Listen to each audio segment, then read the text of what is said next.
உலகின் முன்னணி காஃபி நிறுவனங்களில் ஒன்றான ஸ்டார்பக்ஸ் சைனாவில் உள்ள தங்களது நிறுவனத்தின் பங்குகளை கிட்டத்தட்ட 60% பங்குகளை போயு கேபிட்டல் பிரைவேட் லிமிடெட் என்கின்ற சைன நிறுவனத்திற்கு விற்பனை செஞ்சுருக்காங்க. ஸோ சைனா தான் ஸ்டார்பக்ஸோட இரண்டாவது மிகப்பெரிய சந்தையாக இருந்து வந்த நிலையில் இந்த முடிவை அந்த நிறுவனம் மேற்கொண்டிருக்காங்க. சைனாவில் மட்டும் கிட்டத்தட்ட 8000 கிளைகளை இந்நிறுவனம் வச்சுருக்காங்க. ஸோ இந்த நிலையில் தான் தன் நிறுவனத்தின் பங்குகளில் 60% கிட்டத்தட்ட இதன் மதிப்பு பார்த்திங்கன்னா 4 பில்லியன் அளவிலான பங்குகளை விற்பனை செஞ்சுருக்காங்க.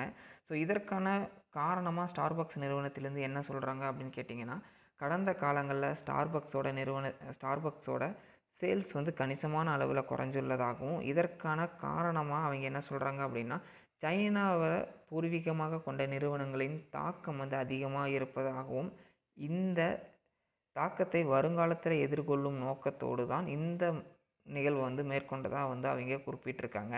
ஸ்டார்பக்ஸோட இந்த சேல்ஸுக்கு அப்புறமா இந்நிறுவனம் சைனாவில் 40% பங்குகள் மற்றும் லைசன்ஸை ஹோல்ட் பண்ணுறாங்க. ஸோ இந்த டீலானது 2026 ஆண்டு 2ஆம் கால நிலையில் இந்த டீல் க்ளோஸ் ஆகும் அப்படின்ற மாதிரியும் சொல்லியிருக்காங்க.